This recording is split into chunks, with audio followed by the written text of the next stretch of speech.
Okay, now I'm going to talk today about siblings and sequence, and also touch on some gender issues as well.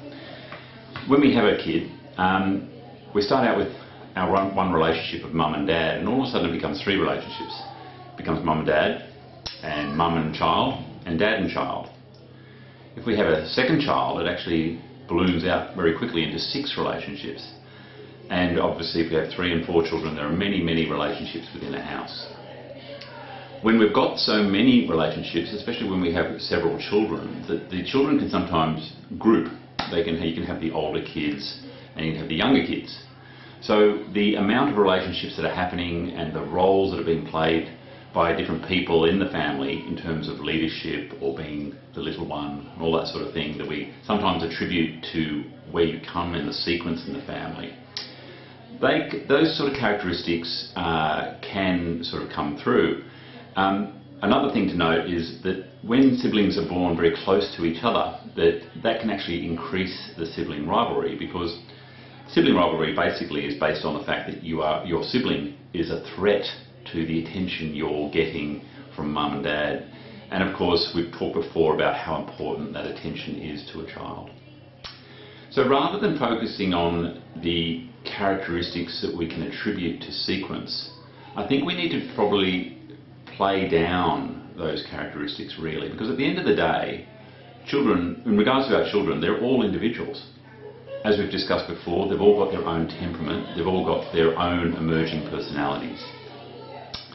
So as parents, of course, we want to have a relationship with each one of our children, but we also want our children to have effective and healthy relationships with each other. Now, how are we going to do that? The best way to do that is to decrease your role as a referee and make yourself more into a mediator. Now, what I mean by that is that you're not sort of jumping in when there's a bit of a problem between the two, that you're not sort of saying, okay, you're in the wrong, or you're in the wrong, or you're making a call as to who's to blame, that you're stepping back and allowing them the space and the opportunity to try and solve that relationship breakdown, that argument, try and come up with solutions themselves. Now, as a mediator, you might help facilitate that process. You might ask them, well, what do you think you could have done there? And why do you think she behaved that way? Or why do you think she took that toy? And try and get them to come up with the solutions so they build their skill base, if you like, in dealing with relationship breakdowns with their siblings. So basically what we're trying to do is we're trying to develop their skills to solve these problems themselves, and we're trying to reduce the amount we intervene. So another way of doing this is also to encourage dialogue between them. Maybe not even when they're having a fight, maybe just encourage them to do things together, to say let's sort of, as a pair of siblings, that we can actually perform an activity together, that we can get along with each other when things are positive. So that's a little bit on siblings and sibling rivalry. I suppose we can also touch on when we do intervene, what do we do? So if we are going to intervene, we should do so fairly.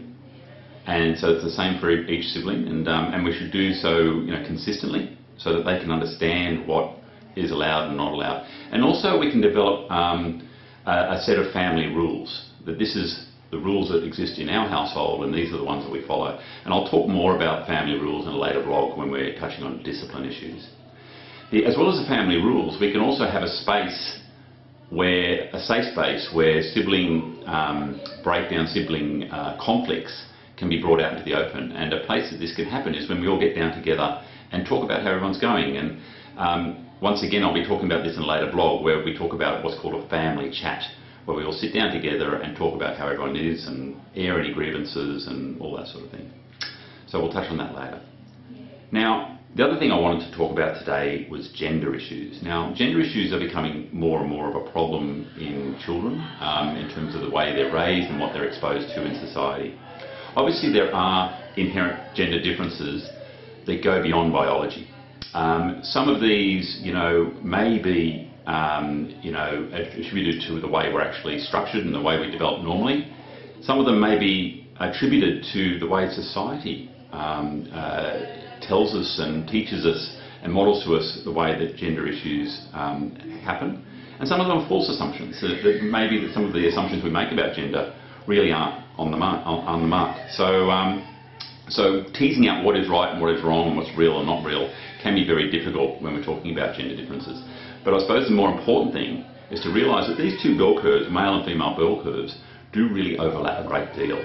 So what is a true gender difference or not, maybe not that important if a lot of these characteristics are borne out in men and women, or female and male, a lot of the time. So what we should, I suppose, be more focusing on when it comes to gender issues is for our children to develop a respect for both genders, and that's really the critical issue. So this respect for both genders is really under threat from the way society talks to us and interacts with us.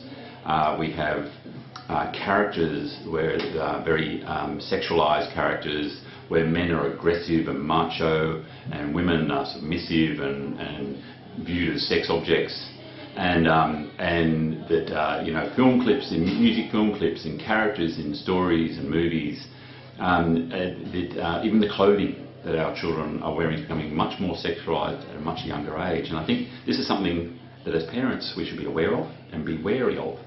How are we going to stop this probably unhealthy sort of trend that is happening in our society? How are we going to counter that?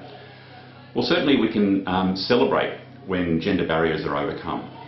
You know, the girl is on the boys' soccer team, the boys doing dancing lessons with the girls. Celebrate when that happens and say, you know, that's good and that's a positive thing. That we remove barriers where they occur and try and fight against them. Say, no, you know, guys can do this and girls can do this, and that we're trying to reduce the amount of barriers for both genders that happen. If we have perhaps inappropriate or negative talk come out of our child that he might have learnt from peers or you know, in the playground, we say, no, that's not the way we do things in our family. We respect girls, we respect boys. Of course, we can also try and reduce their exposure to imagery that pushes in that direction. But finally, I suppose the most important thing is the biggest influence that will help our children develop a respect for both genders is to model that respect ourselves, to show them that this is what mum and dad do. Because we all know how important modelling is for children in the way they develop and grow.